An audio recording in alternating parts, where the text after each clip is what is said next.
오래전 독일의 수도 베를린이 동과 서로 분단되어 있을 때에 되어진 일입니다.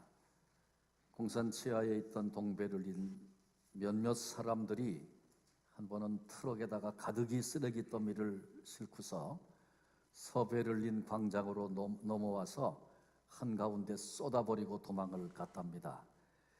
요즘에 한국에서 쓰레기 6,500톤을 필리핀으로 보냈다 그래서 야단이 나고 있는데 그때나 지금이나 그런 게 있었던 것 같아요. 서베를린 사람들이 화가 났습니다. 그래서 다시 담아다가 우리 쓰레기까지 더 합쳐서 그래서 동베를린 광장에다 쏟아버리자. 화가 난 사람들이 그렇게 얘기했습니다. 의논하다가 그런 방식으로 처리하지 않기로 결정을 합니다. 대신 트럭 한 대에다가 통조림을 위시해서 쉽게 부패하지 않는 식료품들을 가득 담았습니다. 그리고 동베를린 광장으로 넘어가서 산뜻하게 이쁘게 쌓아 놓았습니다. 그리고 그 옆에다가 표지판을 세웠는데 이런 글을 써 놓았답니다. 사람은 각자 자기 속에 있는 것을 준다. 그리스도인들로 깊이 생각하게 하는 그런 멋진 이야기가 아닐 수 없습니다. 우리 안에 참 생명이 있다면 우리는 반드시 그 생명을 흘려보내고 열매 맺도록 되어 있습니다. 그러나 우리 안에 진정한 생명이 없다면 아무리 복음을 전하자 증인이 되어야 한다 외쳐도 결코 생명을 낳을 수 없습니다. 내 속에서 나올 것이 없기 때문에 그렇습니다. 만일 우리 안에 예수 그리스도의 생명이 없다면 선교에 대한 책임도 없습니다. 아니, 선교 받아야 할 대상이 돼야 되겠지요. 그러나 우리 안에 예수 그리스도의 생명이 있다면 우리 주님께서 지상명령으로 당부하신 선교 최우선으로 우리 가슴에 담아야 할 것입니다. 하나님께서 아브라함을 처음 불러내신 소명의 사건을 보면 하나님은 처음부터 그런 계획을 갖고 계셨어요. 아브라함에게 너를 통해서 내가 복의 근원, 복의 통로가 되어져서 열방으로 그 복이 흘러가기를 원한다. 하나님의 계획이었습니다. 예수님의 계획도 마찬가지입니다. 이 땅에 오셔서 제자들을 부르실 때 처음부터 지금은 그런 모습 보여지지도 않지만 내가 너를 사람 낚는 어부가 되게 하리라. 주님께서 그들의 미래를 보시고 그 같은 꿈을 꾸게 하셨습니다. 그리고 십자가로 구원의 길을 열어놓으시고 승천하시면서 너희들이 땅끝까지 이르러 복음을 증거하라. 사명을 맡기시고 이 사명을 받은 자들을 통해서 하나님 나라를 이루시기로 작정하셨습니다. 하나님도 예수님도 사람을 부르시고 꿈을 주시고 비전을 주시고 명령하시고 그리고 그냥 버려두시면서 알아서 해라 그런 것이 아니고 그 계획을 세우시고 진행하시고 그리고 마침내 하나님의 손에서 위대한 결론에 도달하도록 그렇게 하나님께서 이끌고 계십니다. 하나님께로부터 임하는 이 같은 명령을 듣고 결단하고 순종하고 헌신하는 사람들을 통해서 하나님의 선교는 반드시 완성될 것입니다. 가만히 있으면 아무런 일도 일어나지 않습니다. 이건 틀림없는 사실입니다.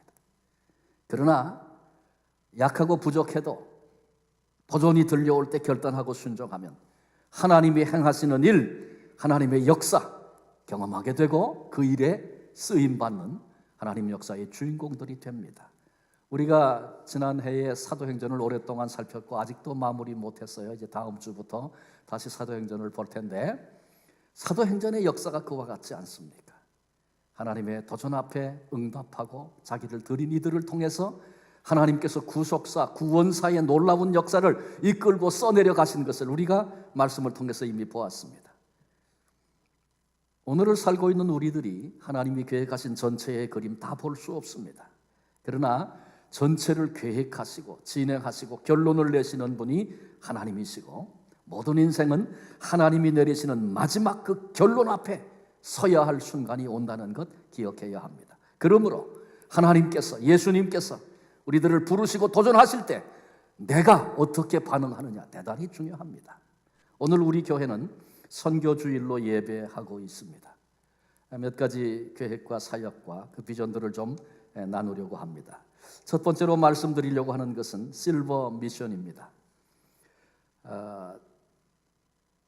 몇 해 전에 실버 미션에 대한 도전을 제가 받으면서 은퇴하기 전에 먼저 토론토에서부터 실버 미션이 좀 일어나서 놀라운 그런 꿈들을 같이 꾸고 그런 열매를 보고 그런 때가 왔으면 좋겠다. 은퇴하기 전에 그런 일에 좀 쓰여졌으면 좋겠다. 이제 그런 마음을 하나님이 주셨습니다. 2017년에 이런 얘기들을 나눴던 몇몇 분들이 뉴욕을 방문했고 뉴욕에 있는 실버 미션 팀들을 만났습니다. 연세 드신 어른들인데 기쁨이 있고 또 선교 얘기를 하는데 막 꿈을 꾸는 사람들의 얘기를 듣는 것 같고 또 열매도 있는 그런 모습을 보면서 하나님이 주신 마음이 이런 것들이구나 그렇게 확인했던 적이 있었습니다. 작년에 니카라과에 이제 첫 발걸음을 좀 디디기로 그렇게 생각했었는데 뜻밖의 내전이 있었죠. 그래서 선교사들도 철수하는 그런 일들이 있었고 중남미 선교회 한 18년 정도 됐고 한 20여 개의 교회가 연합해서 젊은이들을 매년 보내는데 작년에도 한 100여 명이 비행기표를 사고 다 준비를 했는데 그런 사태가 벌어져서 갈 수 없는 그런 일들이 있었습니다. 실버 미션에 대한 비전을 품은 사람들이 이때 동행할 계획을 가졌었는데 중단할 수밖에 없었습니다. 이 문제를 놓고 기도하던 중에 작년 12월 초에 임수택 목사님, 김성재 목사님 그리고 중남미 선교회장을 맡고 있는 임재택 목사님 저 그렇게 넷이서 도미니카 선교 탐사차 다녀올 수 있었습니다. 그런데 다녀오면서 네 사람이 공통적으로 그런 얘기를 했어요. 이번 발걸음, 도미니카에 대한 발걸음 하나님이 우리를 인도하셨다. 이런 동일한 고백을 네 사람이 똑같이 할 수 있었습니다. 도미니카는 카리브해 히스파니올라라고 하는 섬에 있는 그런 나라입니다. 아이티와 국경을 마주하고 있습니다. 스페인과 아이티로부터 지배를 받았던 때가 있었는데 1844년 2월 27일에 독립을 합니다. 인구는 2015년 통계밖에 없더라고요. 1040만 정도가 거기 살고 있고 GDP는 6,767불이라고 기록되어 있었습니다. 종교는 로마 캐톨릭이 95%입니다. 중남미의 중미, 남미 이쪽으로 캐톨릭이 많이 변질됐다는 거 다 알고 있죠. 근데 캐톨릭 안에서 복음을 듣고 구원받는 일이 참 쉽지 않습니다. 그런데 더 그나마 변질됐으니까 그 형편이 영적인 상태가 어떠하겠습니까? 95%가 그렇습니다. 그런데 한 가지 특별한 것은 종교의 자유가 있어서 개신교 선교사들이 그곳에 들어가서 소수지만 교회를 세우고 성도들이 일어나고 있습니다. 전도해 보면 예수님을 전하는 것이 그렇게 어렵지만은 않은데 그런데 그들의 마음속에 정확한 복음을 넣는다는 일은 또 그리 만만치 않은 그런 상황이었습니다. 언어는 스페인어를 공용어로 쓰고 있고요. 수도는 산타도밍고고 우리가 같이 이제 꿈을 꾸고 밟았던 땅 그리고 함께 가게 될 곳은 푸에르토 플라타라고 하는 12만 명 정도가 살고 있는 그런 도시입니다. 이광호 선교사님 우리가 이제 앞으로 자주 만날 기회도 있고 또 참 주협력하게 될 그런 선교사신데 이분은 저희 교단에서 총회에서 파송을 받고 7년차 지금 사역을 하고 있는 분입니다. 시카고에서 목회를 하다가 일찍 조기 은퇴를 하고 선교제에 들어가 지금 살고 계십니다. 그 외에도 신현재 선교사, 한기학 선교사 이런 두 분을 만나고 그 사역지를 다 둘러보았습니다. 이광호 선교사님은 그 푸에르토 플라타라고 하는 도미니카의 북쪽 지역에 거주하고 계신데 그곳에서는 한인 선교사가 그 가정밖에 없습니다. 그러니까 아주 혼자 외롭게 그렇게 사역하고 계신 분입니다. 보통 도시의 거점을 잡는데 이분은 가면서 보니까 도시를 지나서 이렇게 비포장으로 들어가요. 우기가 되면 그 길이 없어진대요. 물이 차가지고. 그리고 막 계곡도 들어가고 여기 사람 살겠나고 들어가 보니까 그 안에 마을들이 꽤 여러 마을들이 이렇게 자리를 잡고 있고 학교도 있고 그렇더라고요. 그곳에 선교센터를 세워놓고 사역을 하고 계십니다. 현지인 교회를 개척하고 또 교회를 지원하는 일들. 신학생들을 한 20명쯤 모아서 훈련하고 있고 또 그들이 나가서 사역도 하고 있습니다.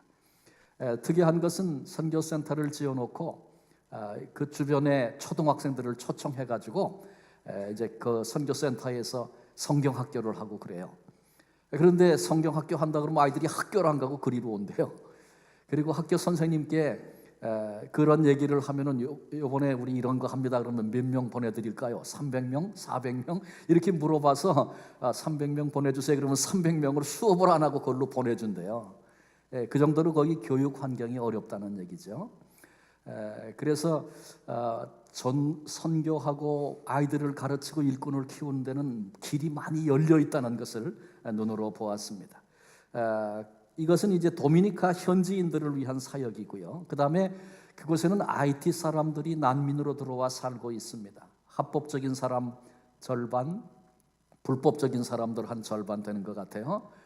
전체 인구의 20%, 30%가 될 거라고 그렇게 얘기할 정도로 많은 IT 사람들이 난민으로 넘어와 있고, 그분들이 살고 있는 지역을 가보니까 정말 이게 언제 이런 길을 내가 걸어봤나, 이렇게 좁은 골목 어떻게 이런 데서 사람이 사는가, 그렇게 느껴질 정도의 환경에서 생활하고 있는 IT 사람들을 봤습니다.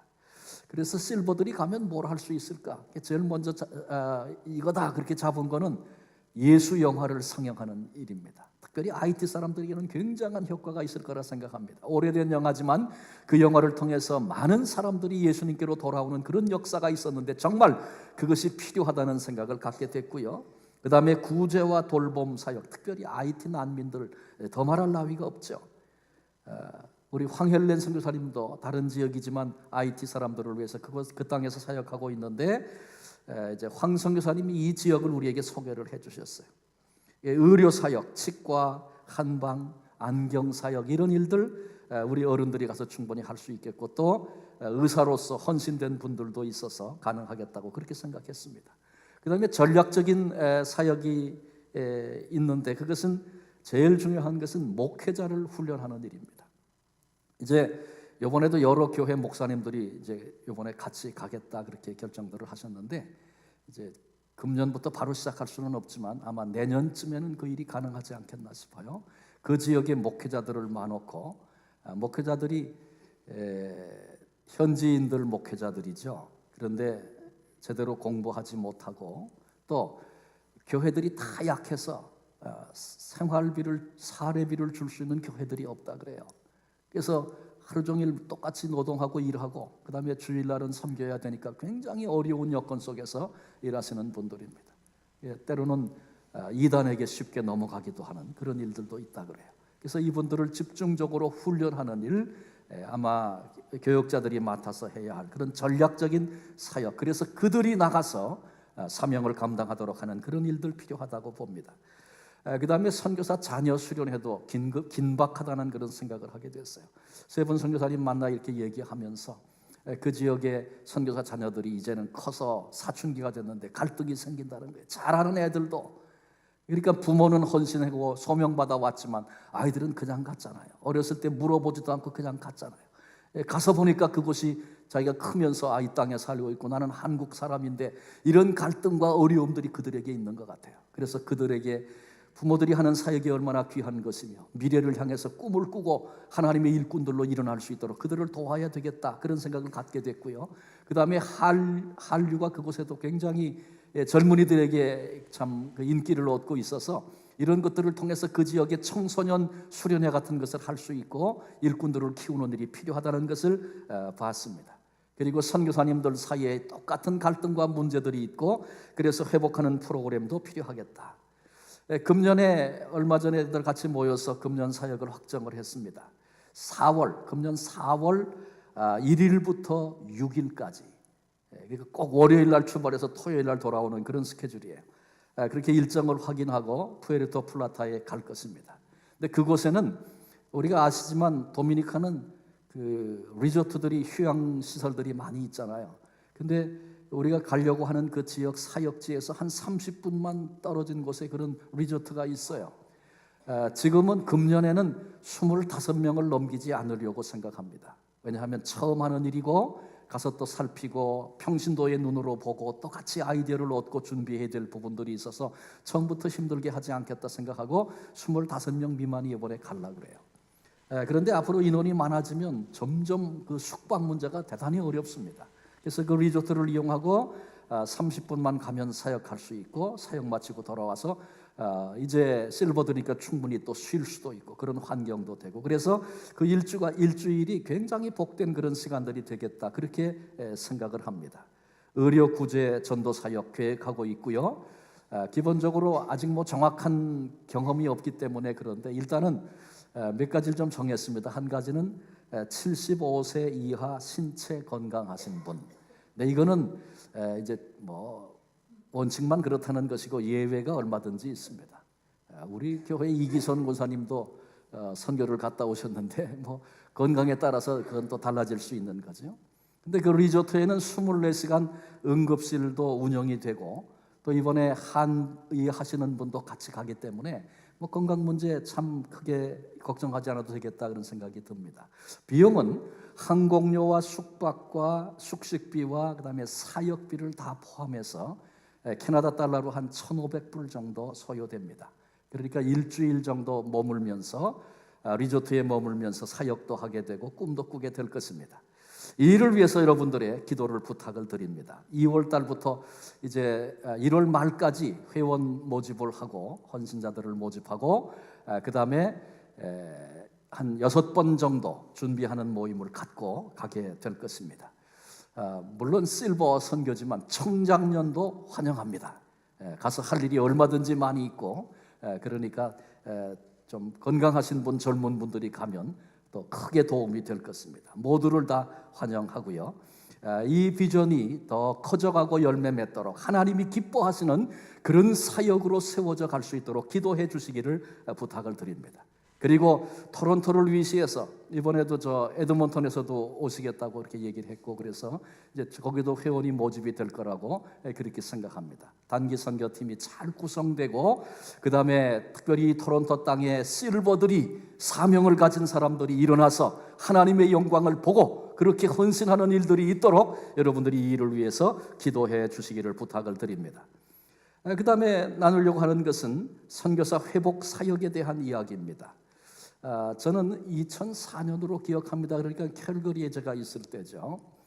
우즈벡의 선교사 협회로부터 선교사회로부터 요청을 받았습니다. 부회장 되시는 분이 일부러 캘거리까지 와서 얘기를 하시는데 무슨 얘기를 하시냐 하면 중앙아시아 선교, 우즈벡 선교 참 어렵습니다. 특별히 이제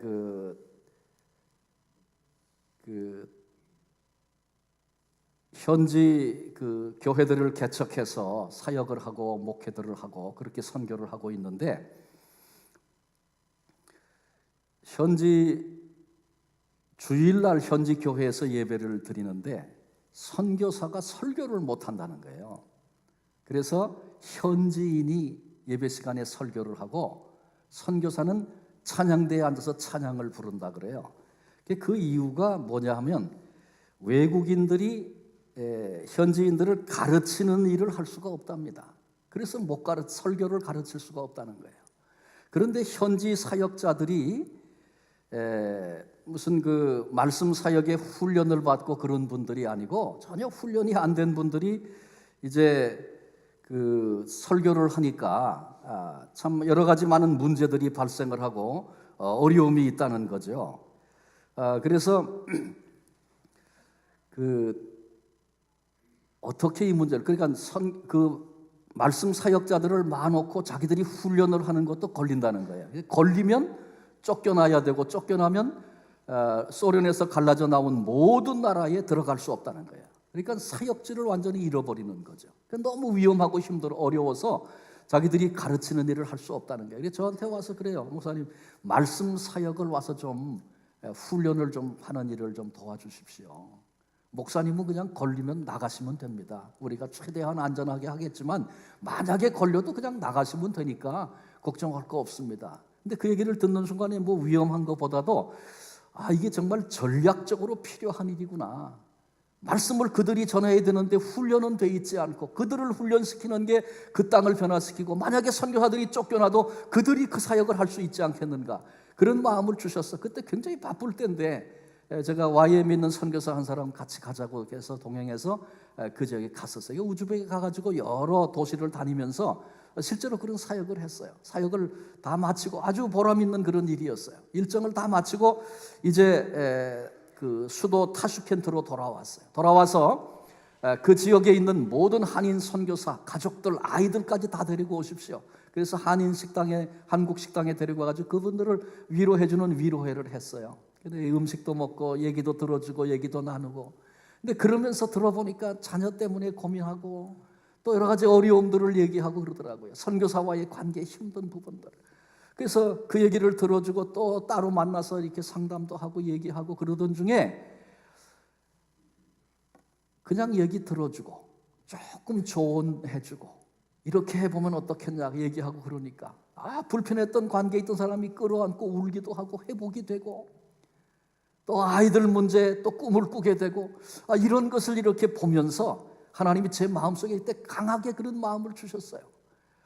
선교사들을 위해서 이렇게 섬기고 이들을 격려하고 도와야 할 그런 필요가 있겠구나. 자기들 힘으로는 해결이 안 되는데 그런데 누군가 들어주고 조금만 도와주면 이렇게 달라질 수 있는데 선교사들끼리 서로 등을 지고 있으면서 그게 마음이 편하겠습니까? 예수 믿는 사람들이 조금 도와주니까 그게 터져가지고 끌어안고 울더라고요.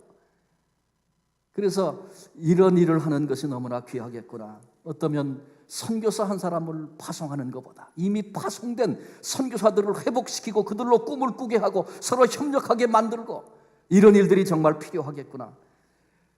그때 하나님이 제게 그런 마음을 주셨어요. 저는 그게 하나님 주신 마음이라고 확신을 합니다.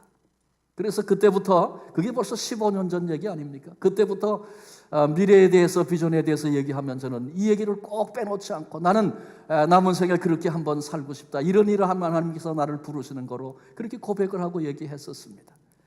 그리고 계속해서 그 얘기를 하게 됐고 아마 우리 고장로님, 구장로님, 김장로님 같이 사역하실 때니까 꽤 벌써 오래된 거죠. 제가 당회하면서 기도원 갔다 와서 제가 좀 은퇴를 일찍 하고 저는 이런 일을 할 겁니다. 그때 벌써 그렇게 얘기를 했어요.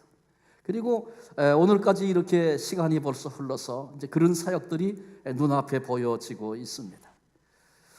선교사를 회복하는 이 사역, 첫 사역지로 키르키즈를 지금 정하고 준비하고 있습니다. 키르키즈는 2017년도에 선교사역 부장이신 한석주 장로님과 그 땅을 같이 밟고 가능성에 대한 것들을 살펴보고 돌아왔습니다. 그보다 더 몇 해 전에는 김성재 목사님 그리고 정진호 교수 같이 들어가서 교회에서 부흥 집회도 인도하고 그리고 또 젊은이들을 위한 비전 세미나 학교마다 다니면서 정 교수가 또 그 일을 맡아서 하고 그 땅을 살펴봤었습니다. 그곳에는 아주 선교 풍토가 좋은 그런 선교사들이 있고 그런 풍토를 제가 보고 참 희망이 있는 그런 땅이다 그렇게 생각했었습니다. 80유닛이 선교사로 사역하고 활동하고 있었는데 근년에 와서 지금 중앙아시아의 다른 나라들이 다 문이 막혀서 비자를 주질 않습니다. 거긴 이유가 있어요. 한인 선교사들이 들어갈 때 처음에 문이 열렸을 때 들어갔어요. 아주 그 찬스를 놓치지 않고 들어갔는데 그때 정말 어려울 때니까 먹고 사는 문제가 해결이 안 되고 힘들 때니까 도와준다 그러니까 다 들어오라 그랬어요. 그러니까 굉장히 우호적인 것으로 생각을 하고 그 지역이 여전히 비공개 지역임에도 불구하고 공개 지역으로 생각을 했습니다. 그래서 겉으로 신학교도 세우고 교회 건물도 세우고 막 활동을 했어요.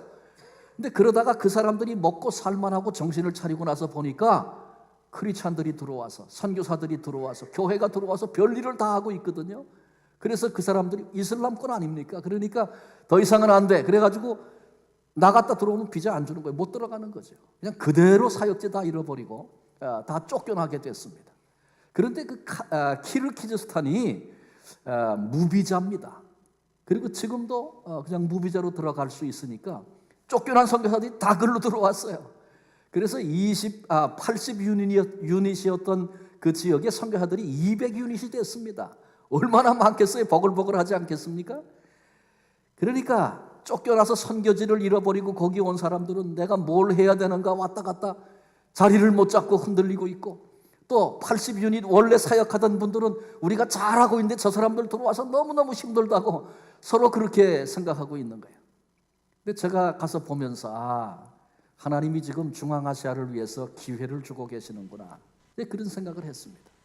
여러 나라 선교사들이 다 와 있으니까 하나님이 선교의 문을 열었을 때 선교지에 대한 파악을 잘못한 거, 비공개 지역인데 공개 지역으로 착각했던 거, 그거 잘못한 거 아닙니까? 그래서 와진 문제들 아닙니까? 그래서 반드시 복음은 서진에서 예루살렘까지 가기 때문에 중앙아시아의 문을 다시 하나님이 여실 것입니다. 그때까지 각 나라 대표들이 좀 모여서 이 나라 상황은 이렇고 우리가 실패한 건 이런 것이고 정말 주력해서 해야 할 일은 이런 일이고, 이렇게 전략을 세우고 하나님이 기회를 주셨을 때 일제히 들어가서 그 전략을 가지고 사역하는 그런 일들이 앞으로 있어야 되지 않겠는가. 그래서 그런 의미에서 하나님이 주신 기회라고 저는 생각을 합니다. 금년에 4월 6일부터 8일까지 그곳에서 선교사 한 30명을 초청을 해서 한 2박 3일 같이 머물게 될 겁니다. 선교 전략 포럼, 그렇게 이름을 붙이고 이제 첫 번째 사역, 2020년도에 하게 될 사역을 준비하는 모임을 그때 하게 될 것입니다. 그 땅에 정말 필요한 게 뭔지, 선교사들에게 정말 필요한 것이 뭔지, 제가 남은 기간 동안에 준비해서 가야 할 것들이 어떤 것들인지, 그런 것들을 같이 논의하게 될 것입니다.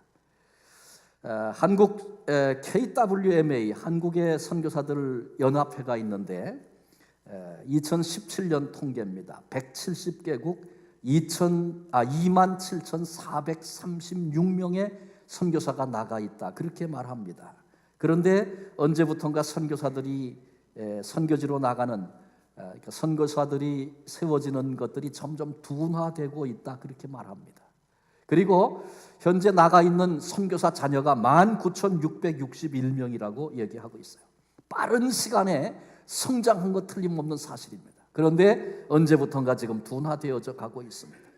우리 한국 선교사들은, 우리 한국 사람들 기질이 있잖아요. 빨리빨리가 있잖아요. 그래서 서구 사람들은 선교사들이 가서 수십 년 동안 손도 대보지 못한 일을 그냥 가서 그냥 밀어붙이고 하는 거예요. 그래서 서구 선교사들이 못한 일들을 많이 했습니다. 근데 문제는 계속 그런 방식으로 해서는 안 된다는 거죠. 그건 한 번은 할 수 있는 일이지, 계속 그렇게만 하면 감당할 수 없는 그런 문제 앞에 서게 될 것입니다.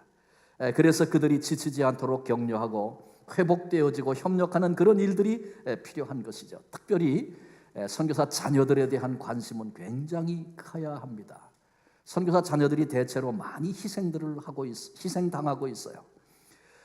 그런데 선교사 자녀들이 가장 좋은 선교사 후보가 된다는 것 여러분 아셔야 합니다. 기도해 주셔야 합니다. 그들이 부모들이 하는 사역이 얼마나 귀한 것인지 깨닫고 그 땅을 향한 꿈과 비전을 갖기 시작하면 부모 세대는 꿈도 꿔보지 못한 그런 엄청난 일들이 벌어지게 될 것입니다. 그런데 한국 교회와 한국 선교에서는 선교사 자녀들을 키워야 된다, 이런 생각, 선교사 자녀들이 그렇게 중요하다는 생각 잘 하지 못합니다. 그런데 그 일을 이제는 더 이상 미루지 않고 해야 할 때가 된 것입니다. 그래서 이제 키르키즈의 사역을 준비하고 선교사들과의 관계 회복, 부부의 관계 회복, 부모와 자녀의 관계 회복, 이런 일들 중요한 사역으로 감당하게 될 것이고요.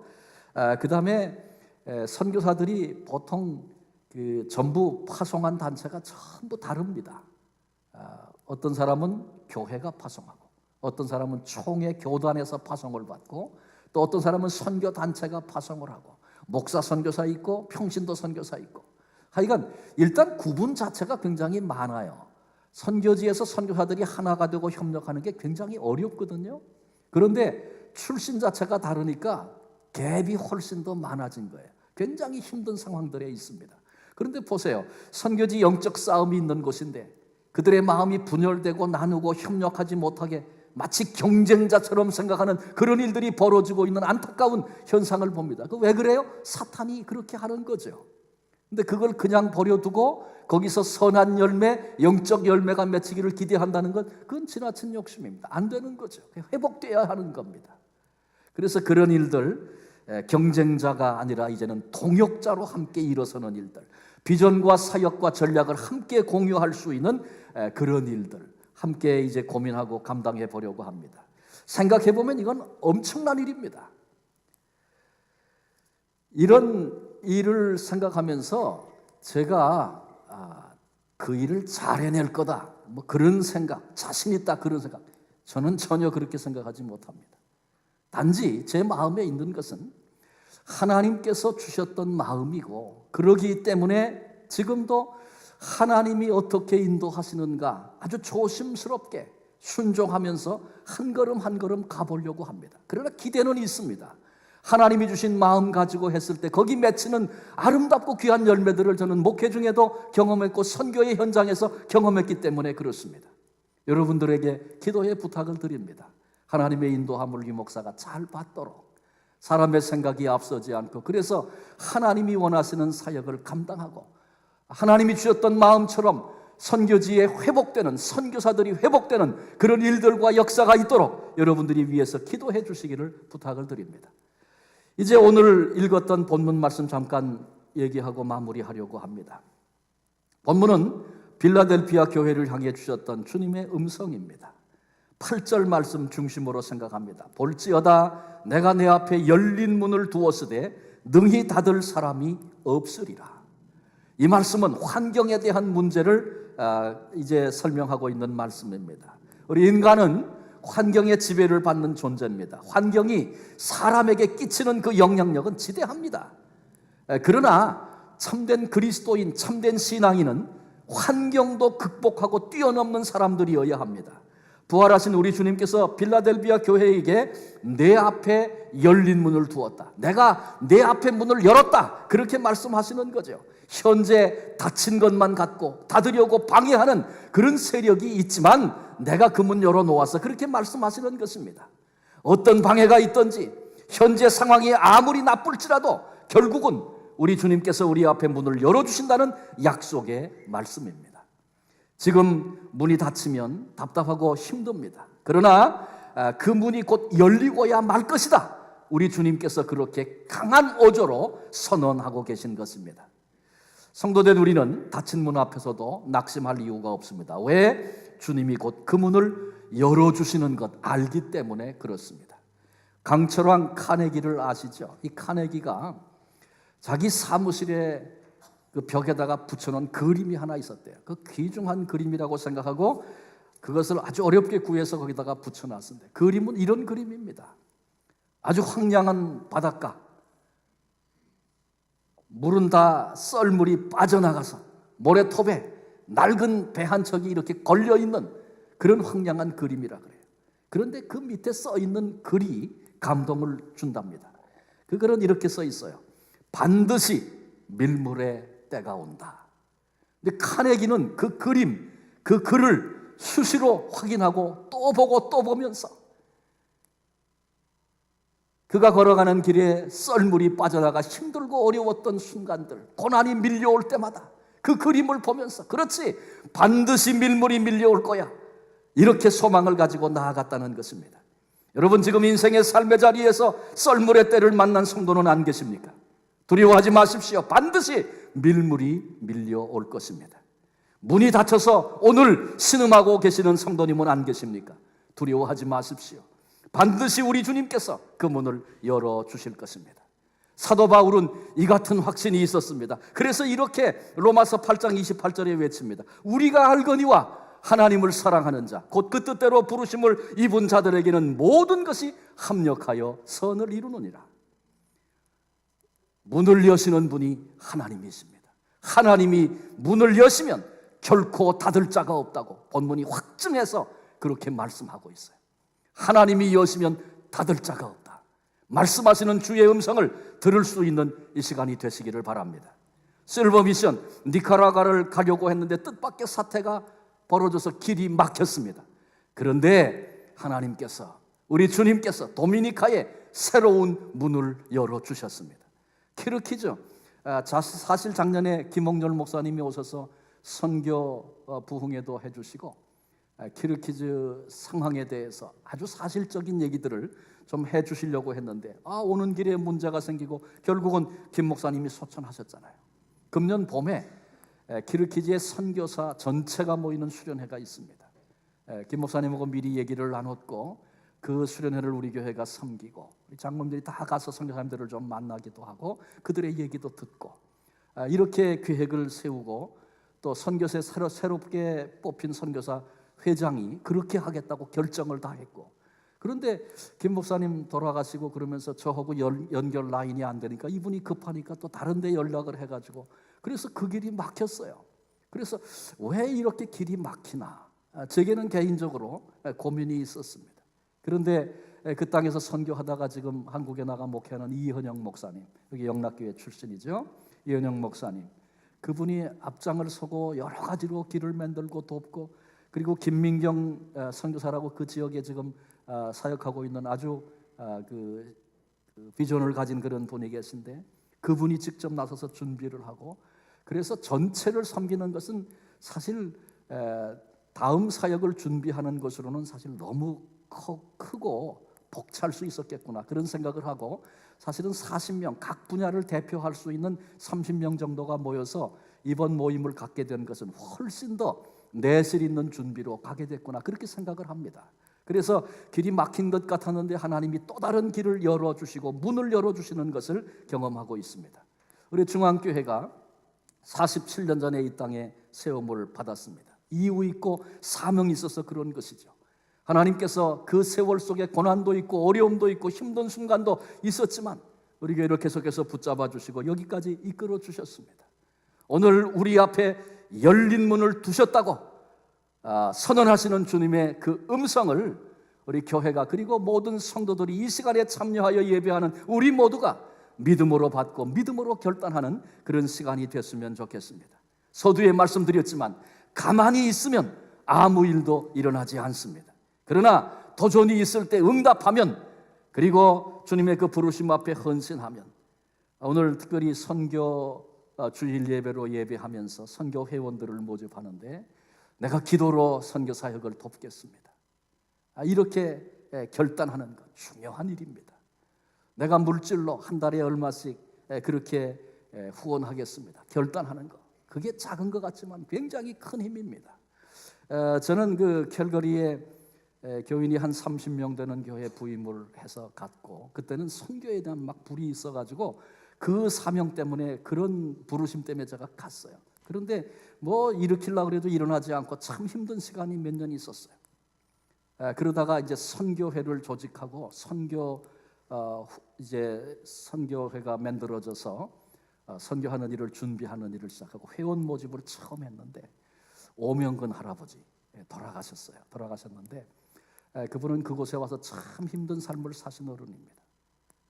신앙생활 거기 와서 처음 했고 그러신 분인데 아내는 중풍으로 쓰러져 가지고 요양원에 있고 매일 가서 그분을 돌보는 그런 형편이고, 그다음에 자식하고 관계도 어려워서 너무너무 힘들게 그렇게 사시는 어른인데 선교회원 모집한다고 도전했는데 그분이 내가 한 달에 50불씩 선교회비 내겠습니다. 작정을 하고 내셨어요. 그 당시 그 상황에 그분에게 50불은 엄청난 겁니다. 제가 거기서 목회하는 기간 동안에 한 번도, 제가 그 후에도 얘기를 들었어요. 그분이 돌아가실 때까지 한 번도 밀려본 적이 없는 그런 모습을 봤습니다. 제가 이 말씀을 드리는 것은 그분의 그 당시에 제가 선교에 헌신하는 일이 참 힘들고 어려웠는데 그 한 분의 그 헌신을 보면서 제 마음속에 용기가 생겼어요. 여러분, 그런 거예요. 그 작은 금액 하나도 어떤 내가 할 수 있는 최소한의 어떤 적은 것도 그것이 불이 되고 그것이 용기가 되고 그래서 큰 일을 일으키는 출발점이 되고 원동력이 된다는 거 우리가 기억해야 합니다. 내가 이번 기회에 한번 어렵지만 분주한 일 많지만 우리 교회가 지금 가지고 있는 몇 가지 금년에 할 일들 내가 한번 가보겠습니다. 내가 몸을 들여서 한번 헌신해 보겠습니다. 그런 결단 하나가 내 개인의 삶에도 미래를 바꾸는 굉장히 중요한 계기가 되기도 하고 사역 전체에 큰 영향을 끼치기도 한다는 것 기억하시면 좋겠습니다. 가만히 있으면 아무 일도 일어나지 않습니다. 그러나 응답하고 헌신하면 주님의 일을 우리로 보게 하실 것입니다. 우리 안에 부어주신 예수 그리스도의 생명이 우리를 통해 흘러가 맡겨주신 땅끝까지의 그 사명, 힘을 다하여 감당함으로 하나님의 역사, 도우시는 성령의 은혜, 사실로 경험하고 체험하고 그 역사 앞에 존귀하게 쓰임받는 복된 성도님들 한 분 한 분 되어지시기를 주님의 이름으로 축원합니다. 기도하시겠습니다. 하나님 감사합니다. 오늘 선교주일 예배를 드리면서 짧은 시간에 많은 얘기들을 했습니다. 그러나 주님께서 다른 것은 다 기억에 사라지고 주님께서 나를 부르고 계시는 그 음성을 주여 듣게 하여 주옵소서. 하나님께서 처음부터 열방의 복음이 흘러가는 것을 계획하시고 아브라함도 부르시고 베드로도 부르시고 사람 낚는 어부가 되게 하겠다고 말씀하시면서 오늘 우리 앞에 열린 문을 두었다고 격려하시는 주님의 그 음성 앞에 저희들이 고개 숙였습니다. 한 사람 한 사람 나에게 주시는 메시지를 듣게 해주시고 오늘 나로서 가질 수 있는 결단들이 있게 하셔서 하나님 나라 앞에 또 다른 일들을 일으키는 불들이 되게 해주시고 하나님께서 아름답고 귀하게 쓰시는 하나님 역사의 주인공들 되게 하여 주옵소서. 우리 모두의 걸음걸음을 인도해 주시는, 그리고 하나님의 그 계획하신 하나님의 그 아름다운 역사 앞에 기쁨으로 우리를 서게 하실 그 영광의 자리에 우리를 불러주신 예수 그리스도의 이름으로